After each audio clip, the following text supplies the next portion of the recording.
ಮುಗಿತಲ್ಲ ಕೆತ್ತಿರೋ ಮನೆಯವರು ಹೇಳ್ತೀನಿ ಮಗ ಮಣಿಕಿ ತಗೊಂಡು ಗಾಳಿ ಬಿಟ್ಟು ಹೇಳ್ತೀನಿ ಮಗ ಅಲ್ಲೇ ಗಾಳಿ ಹೊಂಟಿದ್ದು ಹೇಳ್ತೀನಿ ಮಗ ಮುಗಿತಲ್ಲ ಹೇಳ್ತೀನಿ ಮಗ ಗಾಳಿಯಾಗ ಒಂದು ಎರಡಲ್ಲೇ ಇಲ್ಲೇ ಗಾಳಿಯಾಗ ಮಾಡ್ಕೊತ ಹೇಳ್ತೀನಿ ಮಗ ಹೊಟ್ಟದ ನೀರಾಗ ಕುತ್ತಲ್ಲ ಇದು ನಮ್ದೇ ಬೋಳ ಇದು ಮಾಡೋದು ಅದ ಏ ನೀರಾಗ ಹುಳ ಬಾಳ ಆಗ್ಯಾವ ಅದು ಹತ್ತಿ ಹೊಡೆ ಎಣ್ಣೆ ತಂದಿನ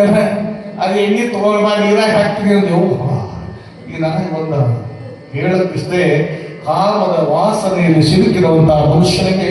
ಏನು ಕಾರ್ಯವನ್ನು ಮಾಡಬೇಕು ಸಹಿತ ಮನುಷ್ಯ ಹೆಚ್ಚಿಗೆ ಮಾಡೋದಿಲ್ಲ ಕಾಮನವನ್ನು ಯಾವ ತೋರದಾರೆ ಅವನೇ ಶಿವಯೋಗಿ ಆಗ್ಯಾನೆ ಅವನೇ ಶರಣನಾಗಿದ್ದಾನೆ ಅವನೇ ಸಂತನಾಗ್ಯಾನ ಸತ್ಯ ಸಾವಿತ್ರಿ ಆದವರು ಯಾರು ಕಾಣ್ತೀವಿ ನಿಮ್ಮಂತ ಹೆಣಮಗಳು ಮತ್ತೆ ಯಾರಿಲ್ಲ ನಿಮ್ಮಂತ ಹೆಣಮಗಳು ಅತಿವೃತ್ತಿ ಆಗಿರ್ತಕ್ಕಂಥ ಹೆಣಮಗಳು ಅದಕ್ಕೆ ಕವಿಗಳು ಸುತ್ತ ಏನ್ ಹೇಳ್ತಾರೆ ಗವಾಯಿಗಳು ಹಾಡ್ತಾರೆ ಕೇಳೋದು